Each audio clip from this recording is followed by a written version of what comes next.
네, 오늘은 하나님의 신실하심이라는 말씀으로 여러분과 함께 은혜를 나누도록 하겠습니다. 우리가 살고 있는 이 세상은 진실보다는 가짜가 판치는 세상인 것 같습니다. 지금 이 순간도 가짜 뉴스들이 홍수처럼 쏟아지고 있습니다. 많은 분들이 코로나 백신을 맞으신 것 같습니다. 코로나 백신을 맞기 전에 부정적인 뉴스들이 얼마나 많이 있었습니까?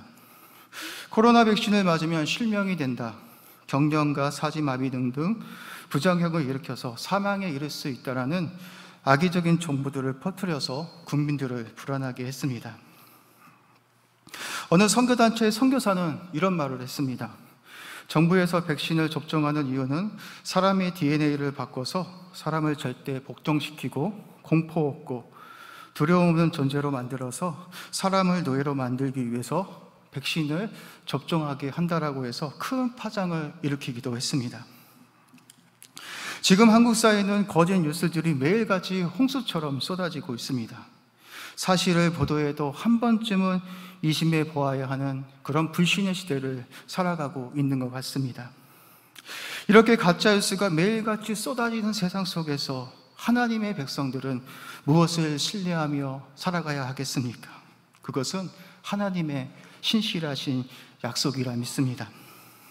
하나님은 자신이 약속하신 말씀들을 반드시 지키시는 분이십니다. 그 약속이 오랜 시간 걸린다 할지라도 하나님의 약속은 반드시 이루어집니다. 민수기 23장 19절 말씀에 보면 하나님에 대해서 이렇게 말씀합니다. 하나님은 사람이 아니시니 거짓말을 하지 않으시고 인생이 아니시니 후회가 없으시도다. 어찌 그 말씀하신 바를 행하지 않으시며 하신 말씀을 실행하지 않으시랴라고 말씀하고 있습니다. 그렇습니다. 인간들은 수시로 마음이 변하지만 하나님은 사람과 같지 않습니다. 하나님은 자신이 말씀하신 바를 어떻게 해서든지 반드시 이루시는 신실하신 하나님이심을 믿으시길 바랍니다. 오늘은 아브라함의 이야기를 통해서 하나님이 얼마나 우리 삶 가운데 신실한 분이신지를 여러분과 함께 나눠보도록 하겠습니다. 하나님은 아브라함을 불러내서 아브라함에게 세 가지 약속을 하십니다. 아브라함을 통하여 큰 민족을 이룰 것이고 아브라함에게 큰 복을 주어 아브라함의 이름을 창대하게 할 것이며 아브라함의 씨를 통하여 천하 백성이 만국이 복을 받게 될 것이라 약속하고 있습니다. 제가 다시 한번 창세기 12장 1절과 3절 말씀을 여러분에게 읽어보도록 하겠습니다. 여호와께서 아브라함에게 이르시되 너는 너의 고향과 친척과 아버지의 집을 떠나 내가 내게 보여줄 땅으로 가라. 내가 너로 큰 민족을 이루고 내게 복을 주어 내 이름을 창대하게 하리니 너는 복이 될지라. 너를 축복하는 자에게는 내가 복을 내리고 너를 저주하는 자에게는 내가 저주하리니 땅의 모든 족속이 너로 말미암아 복을 받게 될 것이다 라고 하나님은 약속하십니다. 하나님은 아브라함의 믿음이 흔들릴 때마다 찾아오셔서 아브라함과 맺은 언약을 상기시켜 주셨습니다. 창세기 14장 말씀에 보면 아브라함의 조카 롯이 연합 동맹군들에게 포로로 잡혀갑니다. 아브라함은 조카 롯을 구하기 위해서 집에서 훈련된 318명의 사람들을 이끌고 가서 조카 롯을 구해옵니다. 이 일로 인해서 아브라함은 두려움을 갖게 됩니다. 연합 동맹군이 언제 자신을 쳐들어 올지 모른다라는 두려운 마음 때문에 두려움을 갖게 됩니다. 하나님은 두려움에 떨고 있는 아브라함에게 환상 중에 임하셔서 다시 한번 아브라함에게 위로의 말씀을 주고 있습니다. 창세기 15장 1절 말씀입니다. 이후에 여호와의 말씀이 환상 중에 아브라함에게 임하여 이르시되 아브라함아 두려워하지 말라. 나는 내 방패요 너의 지극히 큰 상급이라 라고 말씀하십니다. 하나님이 아브라함에게 나는 내 방패요 지극히 큰 상급이라고 말씀하셨음에도 불구하고 아브라함은 하나님의 말씀에 위로가 되지 않습니다. 그 이유는 아브라함에게는 아직도 자식이 없기 때문입니다. 아브라함은 하나님께 이렇게 말씀합니다. 자신의 상속자는 자신의 종인 엘리에셀밖에 없다라고 말하자 하나님은 아브라함의 몸을 통해서 반드시 아들이 상속자가 태어나게 될 것이라고 다시 한번 말씀하십니다. 그리고 아브라함을 밖으로 데리고 나가서 밤하늘의 수많은 별들을 보여주시면서 내 자손이 하늘의 별과 같이 많게 될 것을 그렇게 약속하십니다. 그리고 하나님은 아브라함과 헷불 언약을 맺습니다. 헷불 언약은 고대 근동 지방에서 중요한 언약을 체결할 때 쪼갠 짐승 사이로 언약의 당사자들이 지나감으로써 언약을 체결했던 풍습이었습니다. 만약 한쪽이 약속을 어기게 되면 쪼갠 짐승처럼 쪼개져서 죽게 되는 것입니다. 아브라함은 하나님의 명령대로 짐승을 잡아서 짐승을 쪼개어 놓았습니다. 그런데 그 쪼갠 짐승 사이로 무엇이 지나갔습니까? 타는 햇불이 쪼갠 고기 사이로 홀로 지나갔다라고 말씀하고 있습니다. 여기서 햇불은 하나님을 상징합니다. 햇불이 홀로 쪼갠 고기 사이로 지나갔다는 것은 하나님이 쪼개지더라도 아브라함과 맺은 언약을 반드시 지키실 것이라는 하나님의 신실하신 약속을 우리가 볼 수 있어야 합니다. 우리는 이 말씀 속에서 예수님의 십자가를 볼 수 있습니다. 아담 안에 있는 모든 인간들은 죄를 범하여 하나님의 영광에 이르지 못했습니다. 죄인된 인간들을 구원하기 위해서 예수님께서 십자가에 홀로 달리셔서 쪼개지셔서 죄인된 우리들을 구원해 주셨습니다. 햇불 언약 속에는 예수님의 인간의 죄를 홀로 담당하시고 죽으실 것을 예표하고 있기도 합니다. 하나님은 햇불 언약을 통해서 아브라함과 맺은 언약은 반드시 이루어질 것을 그렇게 약속해 주십니다. 창세기 12장에서 아브라함과 맺은 언약의 계약서를 썼다라면 창세기 15장 햇불 언약에서는 계약서에다 도장을 찍는 행위이기도 합니다. 아브라함은 햇불이 홀로 쪼갠 고기 사이로 지나가는 것을 보았습니다. 그러면 아브라함이 어떻게 해야겠습니까?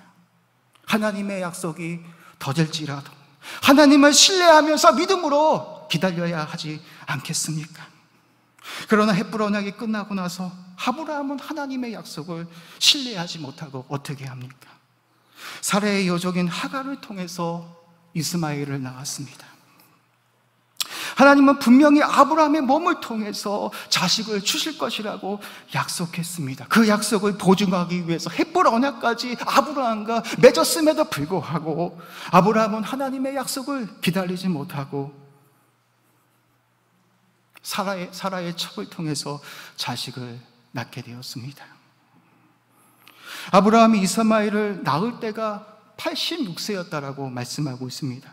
아브라함의 기억 속에서 하나님의 약속이 희미해져 가고 있습니다. 잊혀져 가고 있습니다.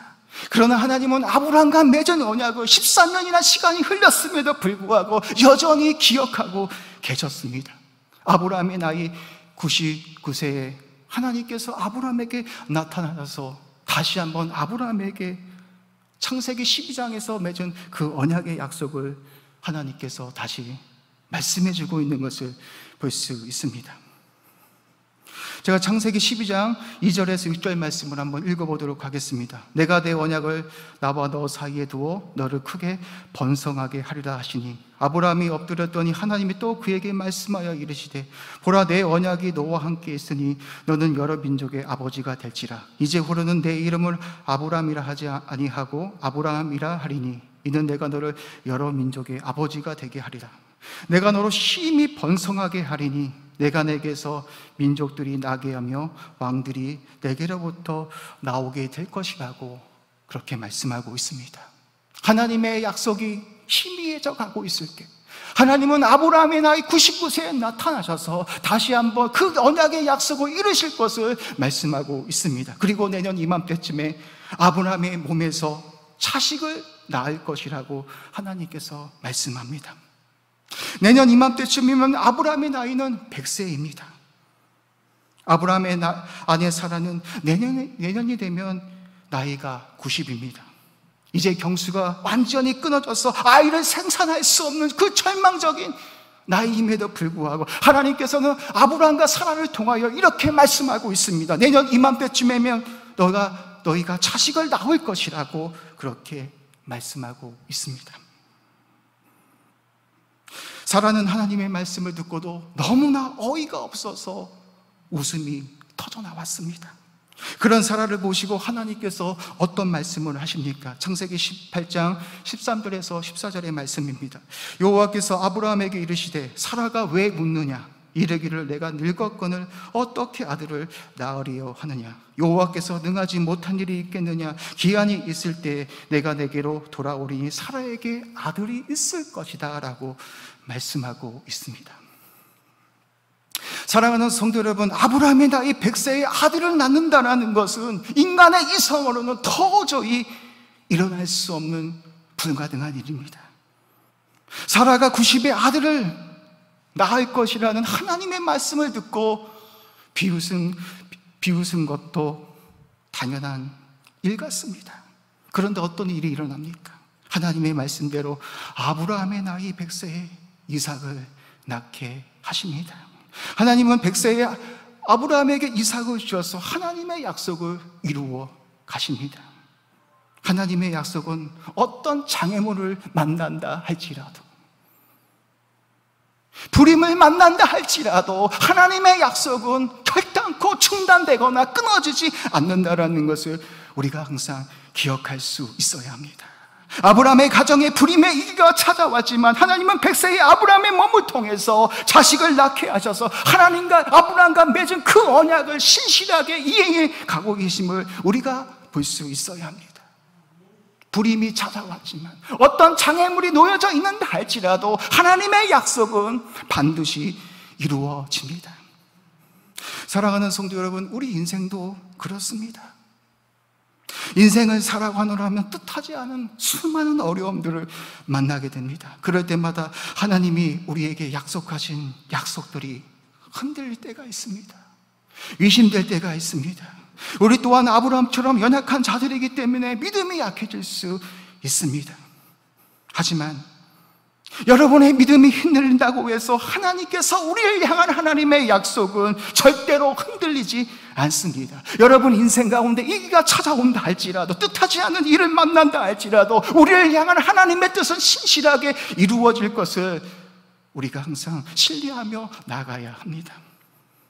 하나님은 지금 이 순간도 우리의 모든 상황 속에서, 여러분이 처한 상황 속에서, 아픔과 절망과 고통 속에서 우리가 이해할 수 없는 그 상황 속에서라도 하나님은 변함없이 신실하게 지금 이 순간도 우리를 위하여 신실하게 일하고 계심을 믿으시길 바랍니다. 하나님은 100세의 아브라함의 몸을 통하여 이삭을 주셨습니다. 하나님의 언약은 이삭을 통해서 계속해서 이어집니다. 그리고 이삭의 아들인 야곱을 통해서, 야곱의 12 아들을 통해서 하나님과 맺은 그 언약이 계속해서 중단 없이 이어지고 있는 것을 볼 수 있습니다. 하지만 야곱 시대 때에 야곱의 자손들에게 큰 위기가 찾아옵니다. 온 땅에 극심한 기근이 들게 되어집니다. 기근으로 인해 야곱의 가족들이 굶어 죽을 수 있는 위기를 만나게 됩니다. 기근으로 인해 야곱의 가족들이 다 죽게 되어지면 어떻게 되어지는 것입니까? 하나님이 아브라함과 맺은 언약이 끊어지게 됩니다. 하지만 하나님은 이 극심한 기근의 때를 미리 아시고 요셉을 애굽으로 보내서 애굽의 총리가 되게 하셨습니다. 그리하여서 이 기근의 때에 요셉을 통하여 야곱의 가족을 구원해 주시는 것을 볼 수 있습니다. 사랑하는 성도 여러분, 요셉의 이야기는 꿈을 잘 꾸어야 한다, 비전을 가져야 한다, 그런 이야기를 하는 것이 아닙니다. 요셉의 이야기를 통해서 하나님은 아브라함과 맺은 언약이 지금 이 시간도 신실하게 작동되고 있음을 우리에게 말씀하고자 하는 것입니다. 요셉이 총리가 돼서 하나님의 뜻을 깨닫고 어떻게 고백합니까? 창세기 45장 7절과 8절에서 이렇게 고백합니다. 하나님이 큰 구원으로 당신들의 생명을 보존하고 당신들의 후손을 세상에 두시려고 나를 당신들보다 먼저 보내셨나이다. 그런즉 나를 이리도 보내는 당신들이 아니요 하나님이시라고 이렇게 고백하고 있습니다. 이 기근의 때에, 야곱의 가족들이 기근의 때에 죽을 것을 막기 위해서 하나님은 요셉을 미리 애굽 땅에 보내주셔서 총리로 삼아주셔서 야곱의 후손들이 기근으로 끊어지지 않도록 구원해 주셨음을 우리에게 말씀하고 있습니다. 우리는 아브라함과 이삭과 야곱과 요셉의 이야기를 통해서 하나님이 얼마나 신실하신 분이심을 볼 수 있어야 합니다. 하나님의 약속은 어떤 위기를 만난다 할지라도 결단코 중단되지 않습니다. 하나님의 약속 앞에 불임이 있다 할지라도, 그 심한 기근이 찾아온다 할지라도 하나님의 약속은 중단 없이 신실하게 이어지고 있는 것을 우리가 볼 수 있어야 합니다. 하나님은 그 심한 기근 가운데 야곱의 가족을 살리셔서 아브라함과 맺은 언약, 아브라함의 씨를 통하여서 큰 민족을 이루실 것이라는 그 약속을 출애굽기 1장 7절 말씀을 통해서 이루시는 것을 볼 수 있습니다. 제가 출애굽기 1장 7절 말씀을 읽어보도록 하겠습니다. 이스라엘 자손은 생육하고 불어나 번성하고 매우 강하여 온 땅을 향해 가득하게 되었더라라고 말씀하고 있습니다. 보십시오. 아브라함의 씨를 통해서 이스라엘은 큰 민족을 이루었습니다. 출애굽기 1장 7절에서 하나님의 약속이 그대로 이루어지는 것을 볼 수 있습니다. 이스라엘 자손은 애굽에서 번성하고 매우 강성해지자 애굽 왕이 어떻게 합니까? 이스라엘의 번성함을 끊어내고자 더 고된 노역을 가하여 학대를 가하지만 이스라엘은 학대를 받을수록 더욱 번성하여 퍼져나갔다라고 말씀하고 있습니다. 이스라엘이 극심한 학대에도 불구하고 더욱 번성하고 퍼져나간 그 이유가 무엇이겠습니까? 이스라엘이 잘나서 그렇겠습니까? 그렇지 않습니다.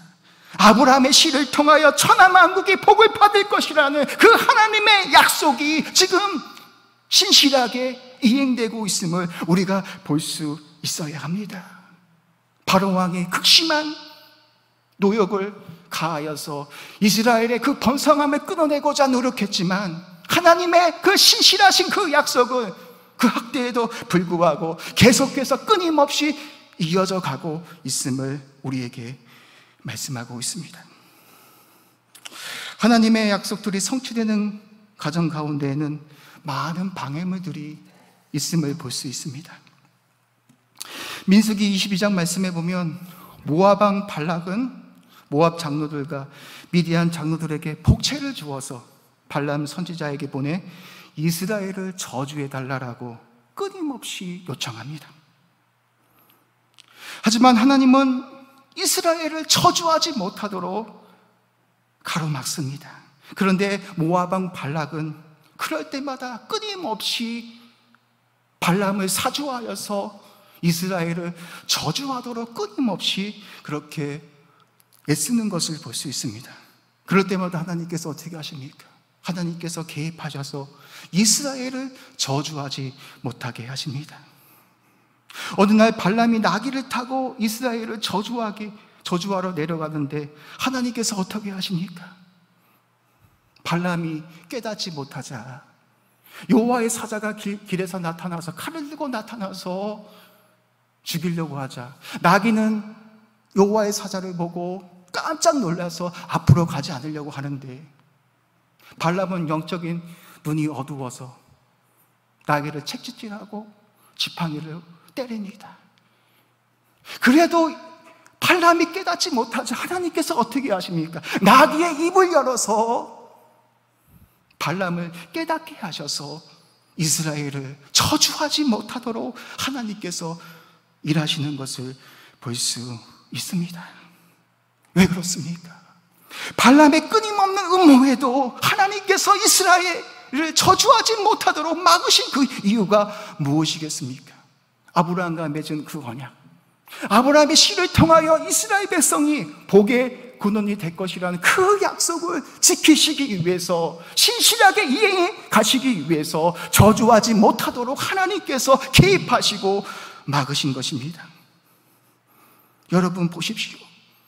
하나님의 약속은 어떤 누구도 막을 수가 없습니다. 하나님의 아브라함을 통해서 이스라엘이 복의 통로가 될 것을 약속하셨기 때문에 발락이라 할지라도, 발락이 끊임없이 음모를 꾸민다 할지라도 하나님의 약속은 절대로 중단되지 않는 것입니다. 그뿐입니까? 하나님은 아브라함에게 약속하신 땅도 그대로 이루어 주십니다. 하나님은 아브라함의 후손을 통하여 땅을 주신다라고 약속했는데 그 약속이 어디에서 이루어집니까? 우리 새벽 이제 예배 시간에 여호수아 말씀을 보실 텐데요, 여호수아를 통해서 그대로 이루어집니다. 여호수아서 21장 43절에서 45절까지 말씀을 보면 하나님께서 아브라함에게 약속하신 그 약속이 그대로 이루어진 것을 볼 수 있습니다. 여호수아는 이렇게 고백하고 있습니다. 여호와께서 이스라엘의 조상들에게 맹세하사 주리라 하신 온 땅을 이와 같이 이스라엘에게 다 주셨으므로 그들이 그것을 차지하여 거기에 거주하게 되었다라고 말씀하고 있습니다. 여호와께서 이스라엘 족속에게 말씀하신 선한 말씀이 하나도 남음이 없이 다 응하게 되었다라고 여호수아는 그렇게 고백하고 있습니다. 창세기 12장의 말씀을 통하여 아브라함의 땅을 주실 것이라고 약속하셨는데 그 약속이 여호수아를 통해서 이루어졌다라고, 그 말씀이 하나도 남김이 없이 다 응하게 되었다라고 말씀하고 있습니다. 하나님의 언약이 그 이루어지는 과정 속에서 때로는 위기를 맞고 흔들릴 때도 있었지만 살아계신 하나님께서는 모든 위기를 다 헤쳐버리시고 자신이 약속하신 그 언약들을 성취하시고 일하시는 것을 볼 수 있습니다. 사랑하는 성도 여러분, 이 약속은 지금 우리에게도 계속되고 있습니다.